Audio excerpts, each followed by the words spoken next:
É sempre uma grande satisfação estar aqui entre irmãos do mesmo ideal e estudarmos as revelações que vêm do mais alto, ampliando os nossos horizontes para seguirmos firmes na nossa caminhada.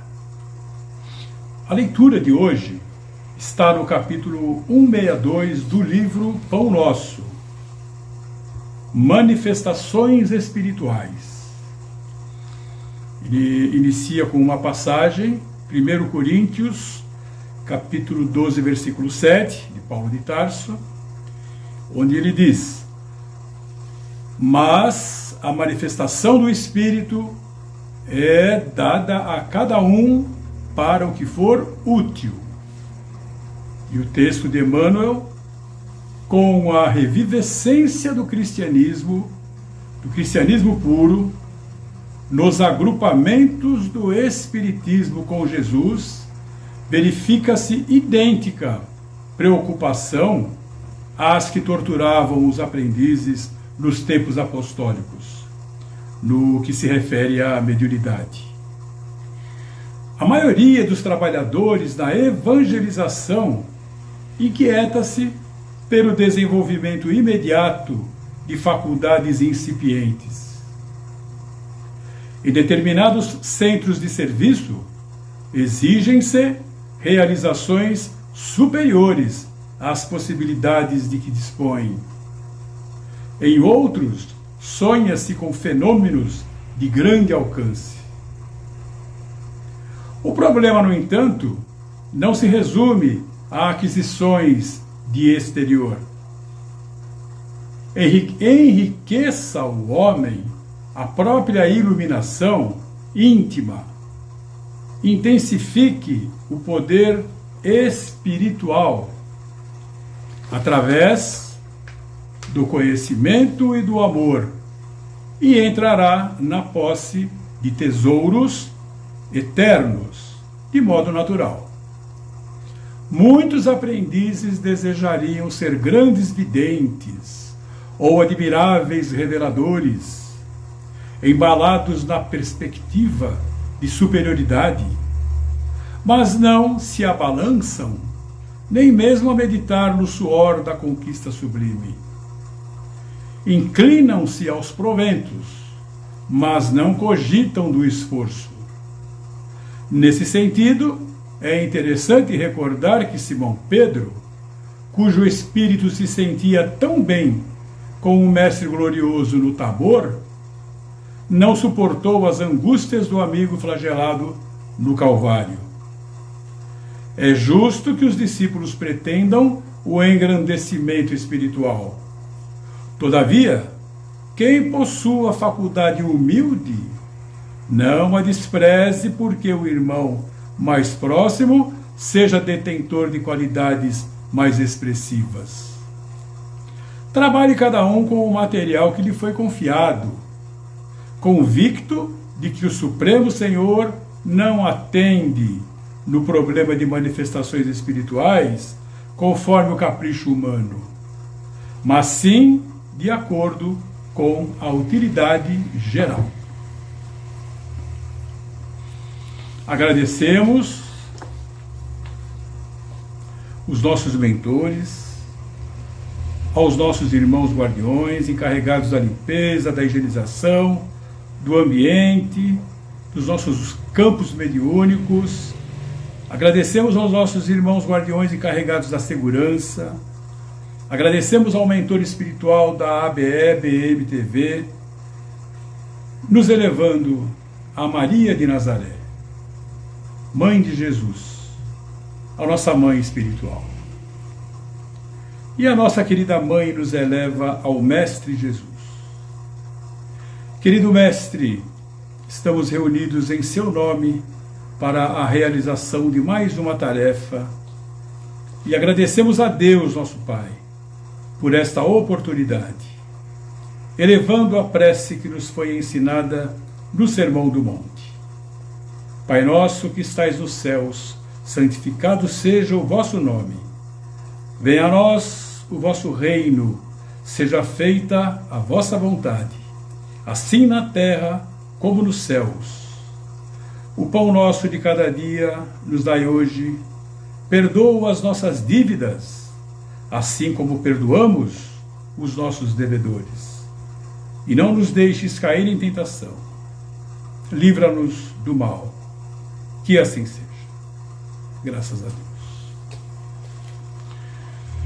Bom, gente, o tema de hoje é fenômenos mediúnicos e anímicos no Antigo Testamento e no Novo Testamento.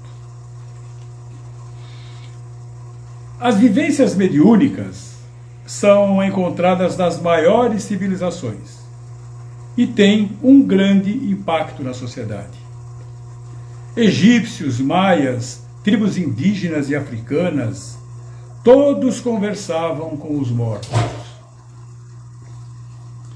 Na Grécia Antiga, o oráculo de Delfos, que ficava dentro do templo de Apolo, era o local em que peregrinos vindos das mais latitudes do mundo helênico, consultavam as pitonisas, que eram as sacerdotisas, as médiuns, para saber qual o seu destino, da sua família ou da sua pátria.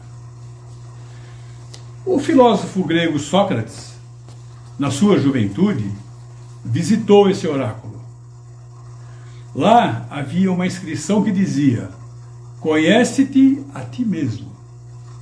E Sócrates tomou a inscrição como inspiração para construir a sua filosofia.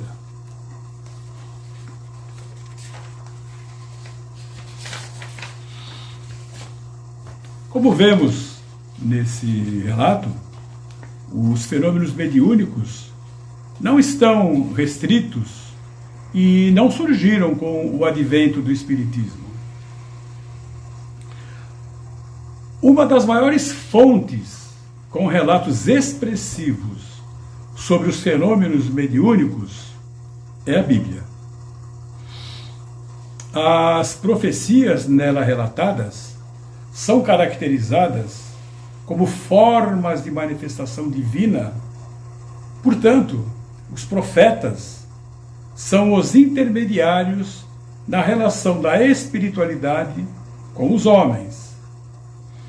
No programa Pinga Fogo da TV Tupi, em 1971, Francisco Cândido Xavier disse nesses termos, abre aspas, o primeiro livro que veio para a humanidade do mundo espiritual é um livro de pedra, os 10 Mandamentos, trazido por Moisés. Nesse sentido, a Bíblia é uma grande coletânea de relatos mediúnicos com uma grande história, composta por 2 conjuntos de livros, conhecidos por Antigo Testamento e Novo Testamento. O Antigo Testamento é o cânon hebraico, o Tanakh, no idioma hebraico. As escrituras hebraicas, e o Antigo Testamento é composto por 39 livros, divididos em a Torá, que é composta por 5 livros, são os 5 primeiros livros da Bíblia, são eles Êxodo, Levítico, Números e Deuteronômio. Esses 5 livros atribuídos a Moisés. Depois temos os livros históricos, os livros poéticos e os profetas. 39 livros. O Antigo Testamento foi traduzido para o grego no 3º século a.C., por 72 sábios, 6 representantes para cada uma das 12 tribos de Israel. Essa versão é conhecida como a Septuaginta, ou Bíblia dos 70, e passou a fazer parte da biblioteca do rei Ptolomeu, em Alexandria, no Egito. A versão da Septuaginta referia-se, inicialmente, somente à tradução do Pentateuco de Moisés, aqueles 5 primeiros livros que nós acabamos de citar.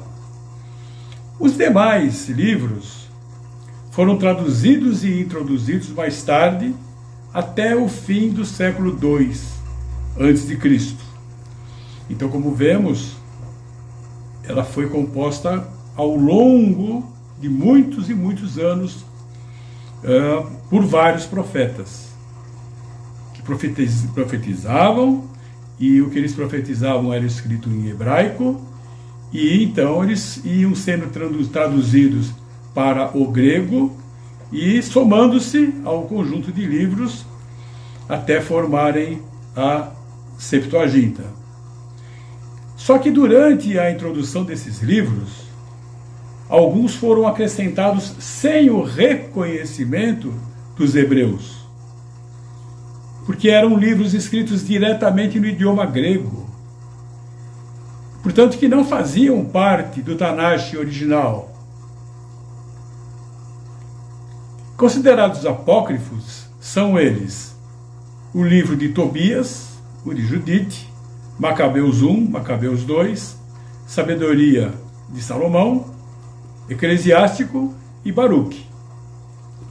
Portanto, a Septuaginta é composta por 46 livros, contra os 39 da Bíblia hebraica, o Tanakh.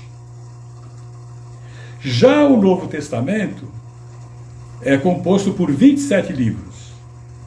São eles os de Mateus, Marcos, Lucas e João, conhecidos por Evangelho, que significa Boas Novas, o Atos dos Apóstolos, também de Lucas, as Epístolas de Paulo, as Epístolas Gerais e o livro de Apocalipse, também de João.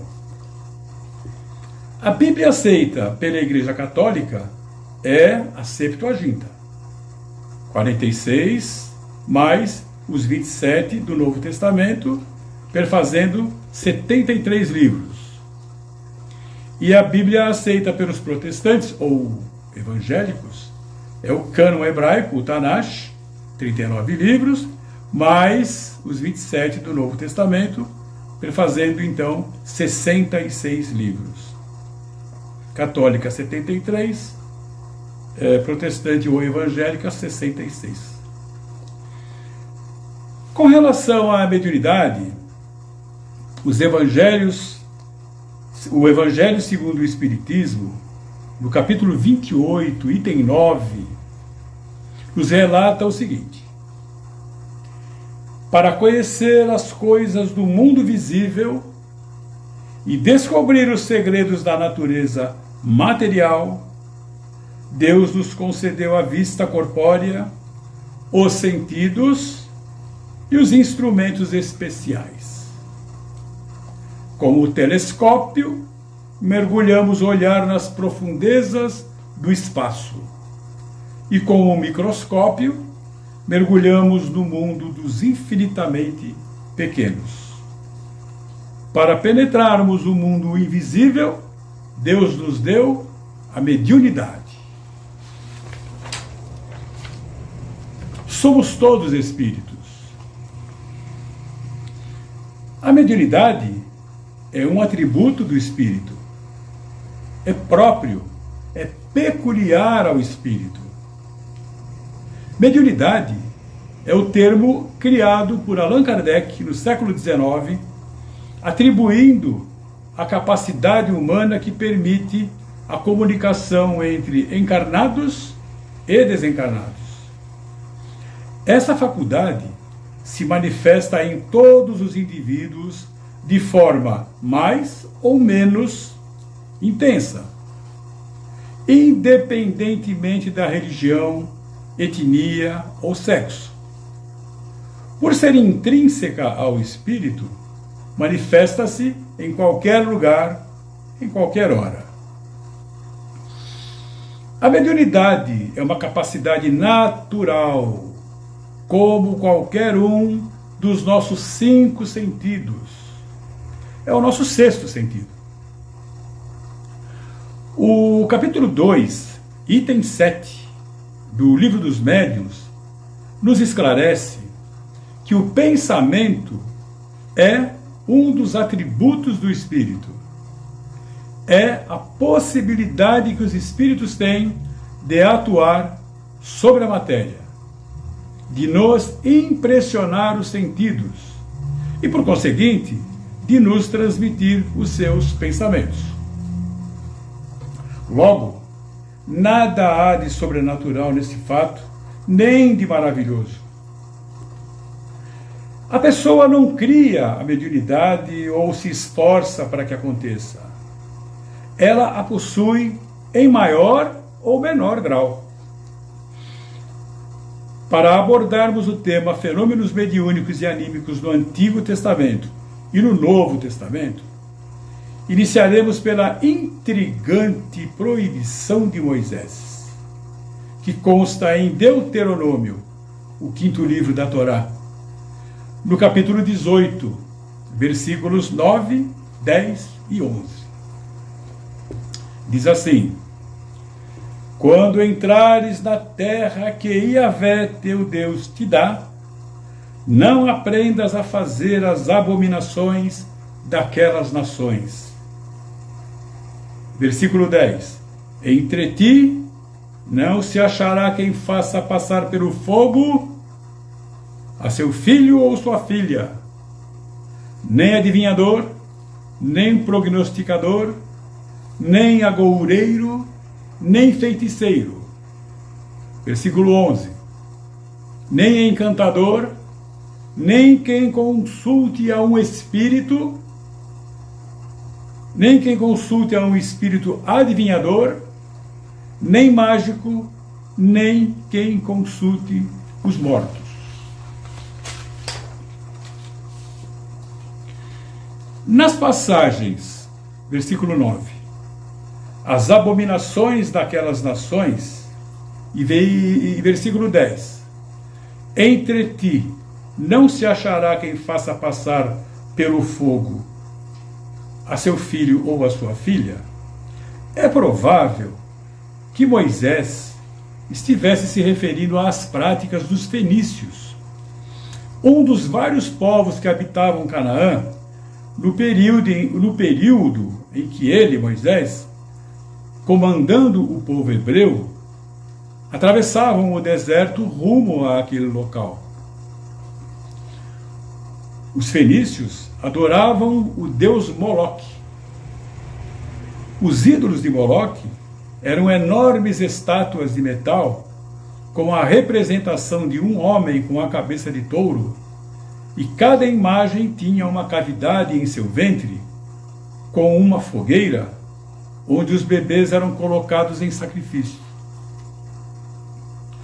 Quando um casal sacrificava o seu bebê primogênito, passando-o pelo fogo, acreditava que Moloque iria assegurar a prosperidade financeira para a família e para as crianças futuras. O trecho que nem consulte os mortos, no final do versículo 11, é hoje utilizado por muitos como uma proibição pura e simples de se consultar espíritos. É considerado um ato herético, quando, na verdade, Moisés, que manteve contato com a espiritualidade durante todo o tempo, como vemos em seus livros da Torá, Gênesis, Êxodo, Levítico, Números e o próprio Deuteronômio, proibiu o exagero, a má utilização dessa faculdade e a má fé. A proibição fez sentido porque naquela época, cerca de 3.500 anos atrás, a humanidade encontrava-se no estágio de infância espiritual, com um nível de consciência recém-saído da animalidade e, portanto, não preparada para o exercício da mediunidade com fins terapêuticos, caridosos e curadores. Sobre esse versículo, versículo 11, Emmanuel, em seu livro O Consolador, na questão 274, esclarece. Pergunta: qual a intenção de Moisés no Deuteronômio, recomendando que ninguém interrogasse os mortos para saber a verdade? Resposta: antes de tudo, faz-se preciso considerar que a afirmativa tem sido objeto injusto de largas discussões por parte dos adversários da nova revelação que o Espiritismo trouxe aos homens na sua feição de consolador. As expressões sectárias, todavia, devem considerar que a época de Moisés não comportava as indagações do indivíduo, do invisível. Repetido. As expressões sectárias, todavia, devem considerar que a época de Moisés não comportava as indagações do invisível, porquanto o intercâmbio com os desencarnados se faria com um material humano excessivamente grosseiro e inferior. Passados os séculos, o profeta Joel nos traz a grande promessa de Yahvé. E diz assim, Joel capítulo 2, versículo 28. E há de ser que depois derramarei o meu espírito sobre toda a carne, e vossos filhos e vossas filhas profetizarão. Os vossos velhos terão sonhos, os vossos jovens terão visões. Então, em tempos oportunos, quando os homens estivessem mais evoluídos, mais maduros, o Criador derramaria o seu espírito sobre toda a carne. Esse é o significado da promessa que Joel nos traz com a sua mediunidade, promessa de Yahvé para todos nós. E assim foi. Em Atos dos Apóstolos, capítulo 2, Lucas narra a descida de espíritos iluminados que vieram cumprir a profecia de Joel. Em Pentecostes, onde todos, aí abrimos aspas, todos foram cheios do Espírito e começaram a falar noutras línguas, conforme o Espírito lhes concedia que falassem. É o fenômeno de xenoglossia. Em mediunidade conhecemos como fenômeno de xenoglossia, que significa falar em línguas que não foram aprendidas. No Evangelho de João, capítulo 14, versículos de 15 a 18, temos a promessa de Jesus. Abrimos aspas. E eu rogarei ao meu Pai, e ele vos dará outro Consolador, para que fique convosco para sempre, e vos ensinará todas as coisas, e vos fará recordar tudo o que vos tenho dito. Fecha aspas.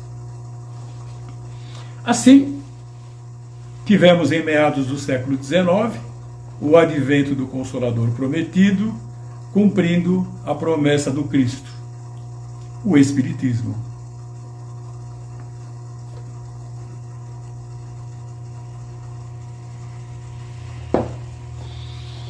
Por ser um assunto muito amplo, e o tempo nosso aqui é exíguo, citaremos algumas passagens sobre a mediunidade no Antigo Testamento. Em Gênesis, temos alguns pontos que eu coloquei aqui, não leremos o texto na íntegra, porque nosso tempo é exíguo, mas eu vou fazer algumas citações.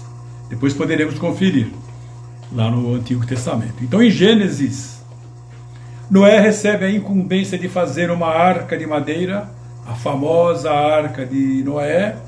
Recebe de quem a incumbência? Da espiritualidade, mediunidade de audiência. Depois temos outro aqui, o diálogo entre Yahvé e Abraão sobre o início de sua missão. Capítulo 12, versículo 1 diz assim: O Senhor disse a Abraão: sai-te da tua terra, da tua parentela e da casa de teu pai, para a terra que eu te mostrarei. Depois o versículo 7, do capítulo 12 ainda. E apareceu o Senhor a Abraão e disse: à tua descendência darei esta terra. E edificou Abraão um altar ao Senhor que lhe aparecera.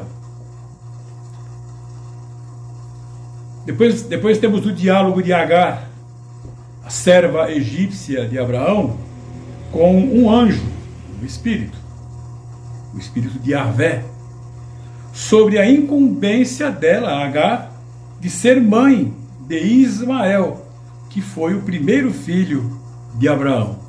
Então Agar teve aqui nesse momento uma mediunidade de vidência e audiência.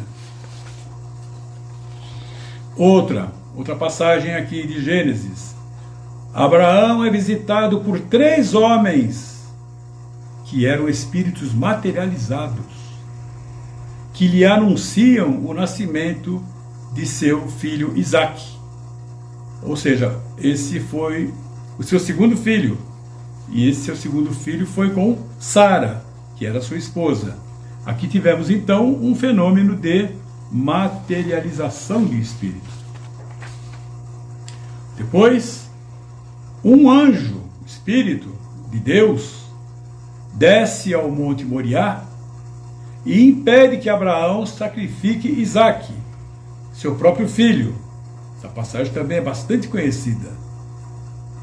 Mediunidade de clarividência e clareaudiência.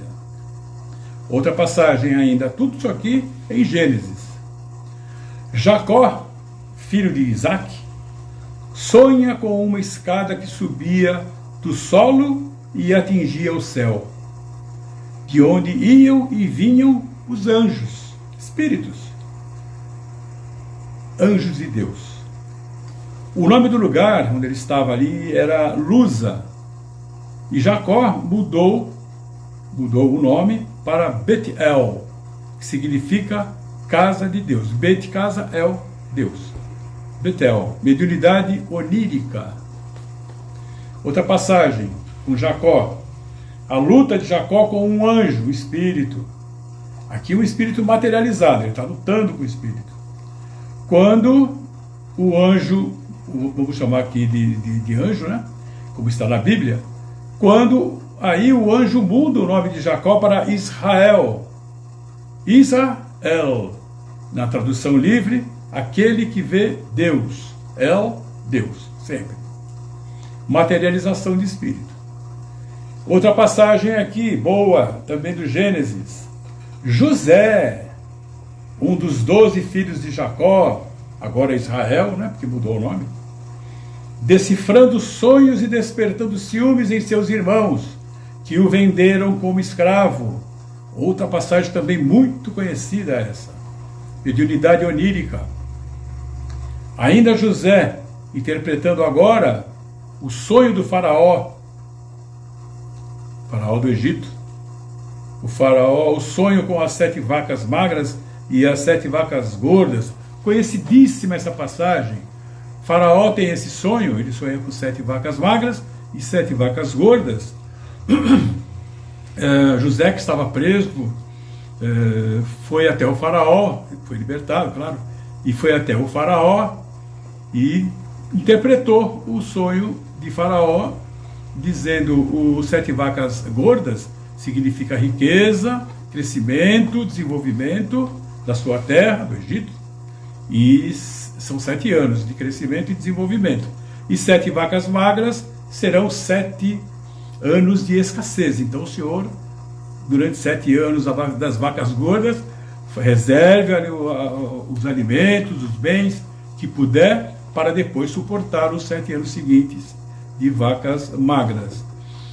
E isso fez com que depois José passasse a ser o braço direito do faraó. E aí a história continua lá em Gênesis, quando ele acolhe toda a família dele, né? Aqueles 11 irmãos que o venderam como escravo depois, e o pai dele também, que era Jacó, foram acolhidos por ele lá no Egito. E depois passamos para Êxodo. Em Êxodo temos a sarça ardente. Essa passagem também é muito, muito conhecida. É um arbusto que queimava, mas não se consumia, né? Apareceu para Moisés. Moisés estava no Monte Sinai e de repente aparece essa sarça ardente, esse arbusto que queimava, onde o anjo de Deus, o Espírito, manifesta-se a Moisés. Ele gera essa combustão espontânea. E o fenômeno de voz direta que saía dessa sarça ardente, e a mediunidade de audiência de Moisés, que ouviu a voz que o chamava. O chamava para que ele iniciasse a sua grande missão de libertar o povo hebreu que estava escravizado no Egito, né? Ele iria fazer essa libertação para levá-los a Canaã, em Êxodo. E o restante dos capítulos 3 e 4 do Êxodo trata-se de um completo diálogo entre Moisés e esse anjo da sarça ardente, né? Esse espírito, sobre essa libertação do povo hebreu da escravidão no Egito. Os diversos fenômenos de efeito físico realizados pelo médium Moisés, né? Lá diante do faraó, naquela luta para a libertação do povo, a transformação do cajado em cobra, a água transformada em sangue, o enxame de moscas, gafanhotos, a invasão do palácio do faraó pelas rãs, etc. Todas elas manifestações mediúnicas, e não só manifestação mediúnica, como o cajado de Moisés. Os sacerdotes do faraó também conseguiram transformar seus cajados em cobras, né? Em serpentes. Só que a serpente do Moisés devorou as serpentes dos sacerdotes do faraó. E também temos aqui o longo diálogo de Yahvé com Moisés, referente aos 10 mandamentos. E então está assim lá em Êxodo. E deu a Moisés, quando acabou de falar com ele, né, no Monte Sinai, e deu a Moisés as 2 tábuas do testemunho, tábuas de pedra, que o Chico Xavier se referiu lá, né, na sua entrevista na TV Tupi. Tábuas de pedra escritas pelo dedo de Deus. Depois, em Números, temos o Espírito falava a Arão e Miriam. Arão e Miriam eram os irmãos de Moisés, né? que os acompanharam durante toda a travessia do deserto. Então o Espírito diz assim, trazendo a mensagem de Yahvé, o Espírito diz assim: ouvi agora as minhas palavras. Se entre vós houver profeta, ou seja, médium, eu, o Senhor, em visão a ele me farei conhecer, ou em sonhos falarei com ele. Não é assim com o meu servo Moisés, que é fiel em toda a minha casa. Boca a boca falo com ele claramente, e não por enigmas, pois ele vê a semelhança do Senhor. Está lá em Êxodo. Desculpe, está lá em Números agora, né? Essa passagem já é de Números. No livro 1 de Samuel, nós temos essa passagem de Saul. Saul vai à casa da pitonisa, oráculo, né? Pitonisa é a médium, em Endor, uma localidade chamada Endor. E mesmo com a proibição de Moisés, lembram da proibição de Moisés? Saul conversa com o espírito de Samuel, que já estava desencarnado. E no livro 2 de Samuel, o profeta Natã, médium, é enviado por Deus para repreender ao rei Davi, que havia se deitado com Betsabeia, a mulher de Urias.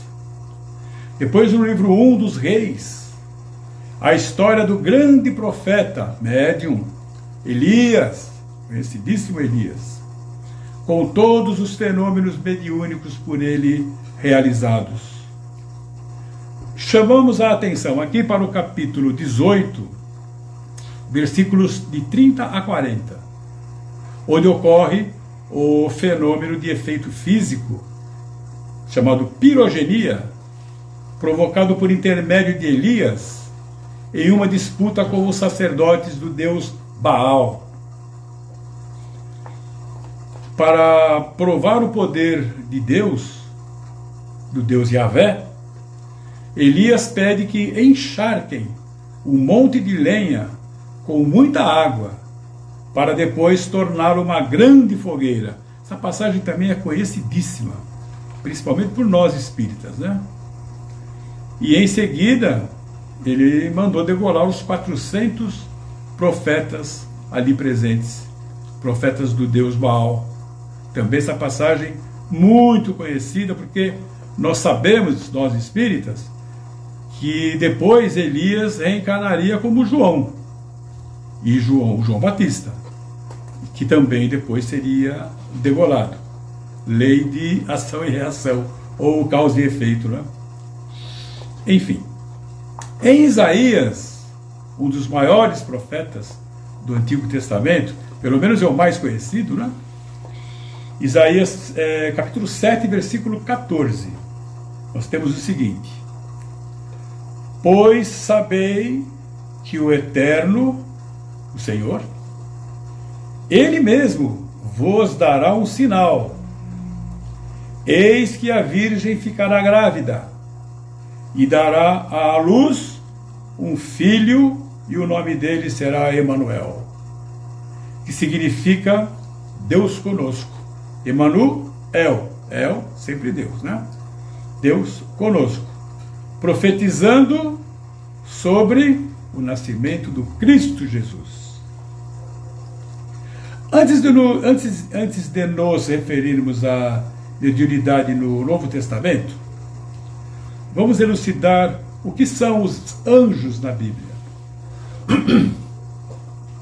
A palavra hebraica malash significa mensageiro, que a tradução grega para a Septuaginta chamou de ângelos, anjos.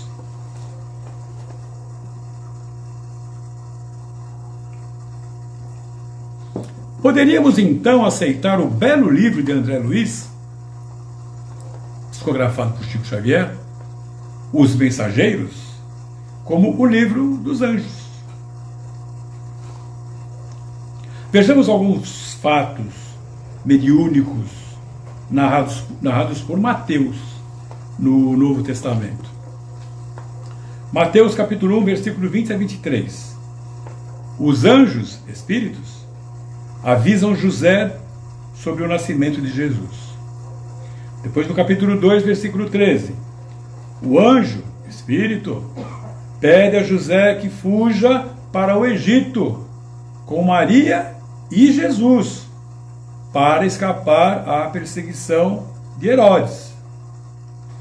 Ainda no capítulo 2, versículos 19 e 20, o anjo, espírito, Pede para José que retorne a Israel, pois o perseguidor havia morrido.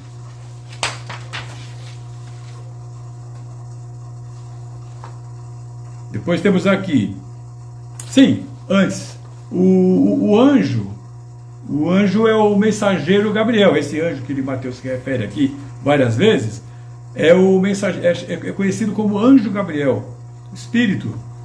É o anjo da anunciação. É ele quem fala a Zacarias sobre o nascimento de João Batista. Isso está lá em Lucas, capítulo 1, versículo 11, e 11 a 21, né? E também anuncia a Maria sobre o nascimento de Jesus. Também em Lucas, capítulo 1 também, versículos 26 a 37. Voltando a Mateus capítulo 17, versículos de 1 a 9. Aqui ele narra um fenômeno mediúnico dos mais marcantes: a transfiguração. Na altura do Monte Tabor. Começa assim, vai do versículo 1 a 9. Versículo 1. Tomou Jesus consigo a Pedro, a Tiago e a João, 3 dos seus discípulos, e os conduziu em particular ao alto do Monte Tabor. E transfigurou-se diante deles. E o seu rosto resplandeceu como o sol, e as suas vestes se tornaram brancas como a luz. E eis que lhe apareceram Moisés e Elias, falando com ele. E Pedro, tomando a palavra, disse a Jesus: Senhor, bom é estarmos aqui.